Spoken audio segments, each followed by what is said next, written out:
जिस तरह शनिदेव को हमने शनि ग्रह से जोड़कर देखा, उसी तरह पृथ्वी देवी को हमने पृथ्वी से जोड़कर देखा। आइए जानते हैं पुराणों के अनुसार कौन है धरती माता। अध्यात्म के अनुसार धरती को संस्कृत में पृथ्वी कहा गया है।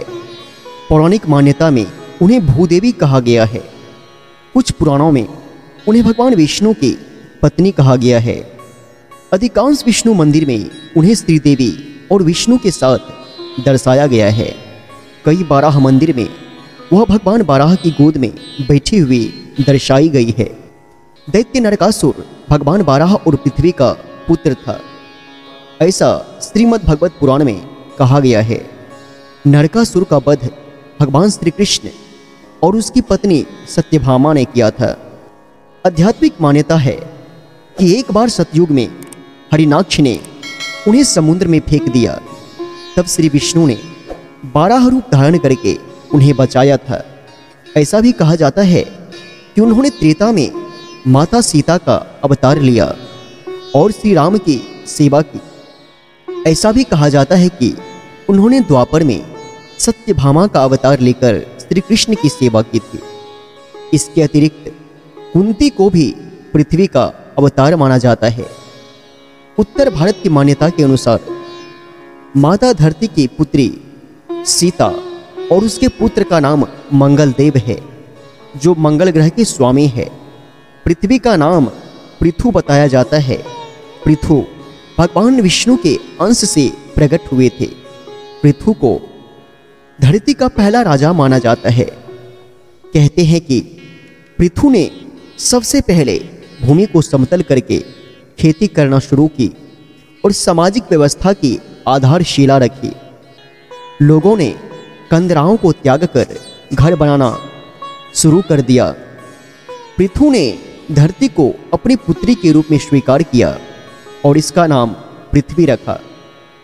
पौराणिक मान्यता के अनुसार भगवान विष्णु ने देवर्षि नारद जी को बताया कि यह पृथ्वी मधु और केटव के मेद से उत्पन्न हुई है। जब मां दुर्गा ने दोनों का संहार किया, तब उसके शरीर से मेद निकला, वही सूर्य के तेज से सूख गया। इसके कारण पृथ्वी का नाम उस समय मैदिनी कहा जाने लगा।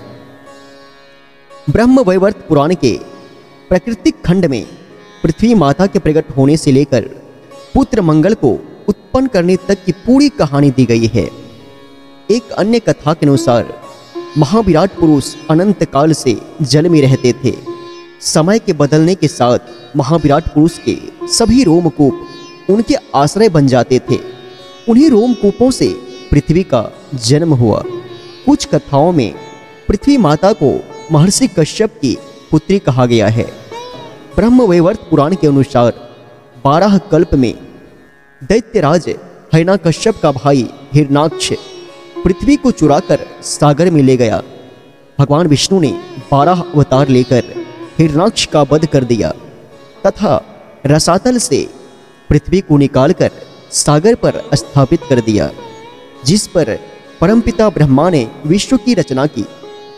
पृथ्वी साकाम रूप से आकर श्री हरि की वंदना करने लगी, जो 12 रूप में पृथ्वी के मनोहर आकर्षक रूप को देखकर श्री हरि ने काम के वशीभूत होकर दिव्य वर्ष पर्यंत पृथ्वी के संग रति क्रिया की।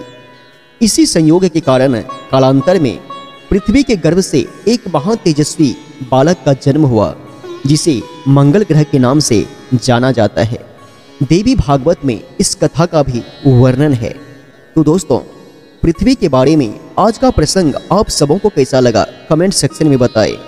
और यदि आप इस चैनल पर नए हैं तो इस चैनल को अपना प्यारा आशीर्वाद देने के लिए इस चैनल को सब्सक्राइब करें और साथ ही वीडियो को लाइक करें। नमस्कार, प्रणाम, जय श्री कृष्णा, जय श्री राम।